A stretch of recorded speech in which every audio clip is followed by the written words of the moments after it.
हाल ही के दिनों में जो नया फैशन बना है कि सनातन के बारे में कुछ भी टिप्पणी करो या सनातन से जुड़े हुए लोगों के बारे में कुछ भी करो, वाकई में आपने सनातन को राष्ट्रीय धर्म कहा था कि भाई ये एक तरह से हमारा राष्ट्रीय धर्म है। क्या सनातन जो है कैसे राष्ट्रीय धर्म है, ये आपसे संक्षेप में समझना चाहूँगा। और दूसरा, सनातन के ऊपर आरोप लगाना या उनके संत महात्माओं के ऊपर सवाल खड़े करना, क्या ये नया फैशन है लिबरल लोगों का? देखिए, एक बात हमें जरूर ध्यान देना होगा, हर देश, हर व्यक्ति की, हर देश की अपनी एक आत्मा होती है जो उसकी पहचान होती है। भारत की आत्मा सनातन धर्म में निवास करती है और ये भारत की पहचान भी है। सनातन धर्म ने अलग अलग कालखंड में दुनिया की कौन सी ऐसी जाति, मत या मजहब है जिसको अपने यहाँ शरण न दिया हो। हर एक को संकट के समय अगर कोई एक धर्म उनके संरक्षण के लिए और उनके आश्रय के लिए खड़ा रहा तो सनातन धर्म रहा है। एक दूसरा, हमें जब धर्म की हम बात करते हैं तो धर्म मत, मजहब और संप्रदाय के बीच में भेद अवश्य में तो देखना होगा। धर्म एक व्यापक अवधारणा है, एक जीवन पद्धति है। मत, मजहब यह एक उपासना विधि मात्र है। इसे हम धारणात्मक व्यवस्था के साथ जोड़ के नहीं देख सकते। कौन व्यक्ति किस उपासना विधि को स्वीकार करता है ये उसका विषय है, लेकिन इस चराचर जगत के हर जड़ और चेतन वस्तु का अपना एक धर्म है जो उसको पहचान दिलाता है। जैसे अग्नि का धर्म दाहकता है, वायु का धर्म स्पर्श का है, जल का धर्म शीतलता का है। हर व्यक्ति हो या जड़ और चेतन कोई भी वस्तु हो, उसका अपना एक धर्म जरूर है, यानी उसका धर्म कर्तव्य से है। तो हमारा सनातन धर्म हमें अपने कर्तव्यों के प्रति आगाह करता है, अनुशासित भी करता है। लोग बड़ा कहते हैं, मैं थोड़ा इस डिस्कशन में थोड़ा सा 5 मिनट और लूंगा आपके। लोग कहते हैं धर्म निरपेक्ष है हम। तो क्या कोई व्यक्ति अपने धर्म से निरपेक्ष हो सकता है? जैसे मैं पत्रकार हूं, मेरा काम जो है सवाल पूछना है। इस सरासर जगत में कोई भी धर्म से निरपेक्ष नहीं हो सकता। अगर वायु निरपेक्ष हो जाएगी, क्या हाल होंगे? अग्नि निरपेक्ष हो जाएगी, क्या होगा? सूर्य निरपेक्ष हो जाएगा तो क्या होगा? धर्म निरपेक्ष नहीं हो सकता है, शब्द गलत है। पंथ निरपेक्ष हो सकता है। उपासना विधि की स्वतंत्रता हर व्यक्ति को है। वो अपने अनुसार अलग अलग उपासना विधि को, जो उसको अनुकूल लगता है, जो उसका अंतःकरण उसको परमिट करता है, उसके अनुसार वो उसको अंगीकार कर सकता है। पंथ निरपेक्ष व्यवस्था हो सकती है, लेकिन धर्म निरपेक्ष व्यवस्था नहीं हो सकती।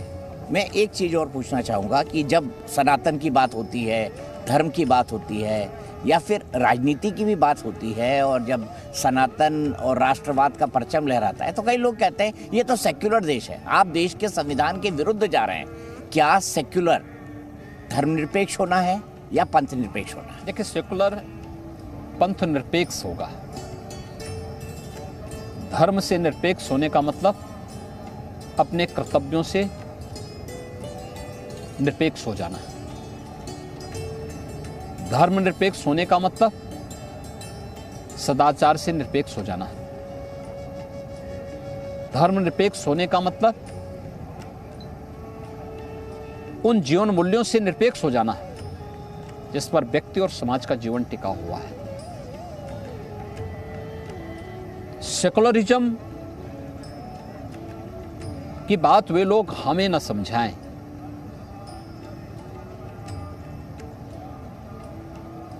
जो वास्तव में इसके मूल सिद्धांत पर स्वयं विश्वास नहीं करते। भारत से बड़ा सेकुलर कौन, जिसने दुनिया के मानवता के संरक्षण की बात भी की हो और उन्हें विपरीत परिस्थितियों में आश्रय भी दिया हो। भारत, जो बार बार इस बात को कहा जाता है ना, सेकुलर है ही इसलिए क्योंकि यहाँ पे सनातन धर्मावलंबियों की संख्या ज़्यादा है और हर सनातन धर्मावलंबी इस बात पे विश्वास करता है कि अयम निज परोवेति गणना लघु चेतसाम उदार चरिता नाम तो वसुधैव कुटुंबकम, यानी ये मेरा है, यह पराया है। यह तो संकुचित बुद्धि के लोग करते हैं। उदार चरित्र के लोगों के लिए तो पूरी दुनिया ही एक कुटुंब है और यह सनातन धर्म का सनातन उद्घोष है। तब भी अगर कोई उस पर आक्षेप करता है और उसे कॉम्युनल कहता है तो मुझे लगता है कि लोगों को स्वयं, जो लोग इस प्रकार का आक्षेप करते हैं, इस प्रकार का आरोप लगाते हैं, उन लोगों को अपने बुद्धि पर एक बार विचार करना चाहिए। एक बात मैं पूछना चाहता हूँ, जैसे ही कोई नया साधु संत आया है, उभरा, एक यंग संत हैं बहुत ज़्यादा बागेश्वर धाम के, वो लोगों के बारे में कुछ प्रिडिक्शंस करते हैं और वो कहते हैं मैं चमत्कार नहीं करता, मेरे ईष्ट की आराधना करता हूँ किसी की दुख के सुन के, और मेरे पास कुछ मतलब मेरे दादाजी से मुझे कुछ सिद्धि मिली हुई है, ये ट्रिक नहीं सिद्धि है। लेकिन लोगों ने उनके खिलाफ पूरा कैंपेन चला दिया। आप इसको कैसे देखते हैं? आपने भी इसके बारे में देखा या पढ़ा होगा। देखिए ये किसी पे थोपा तो नहीं जा रहा है। आपका विश्वास है, आप मानिए, आपका विश्वास है, नहीं मानिए। आपका धर्म में विश्वास है, आप मान भी सकते हैं, नहीं भी मान सकते हैं। ये हर व्यक्ति को कहीं कोई बात थोपी तो नहीं जा रही है।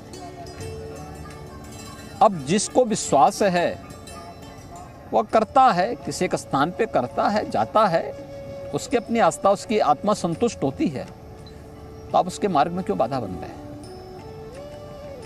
लेकिन धर्म शाश्वत मूल्यों पर आधारित है।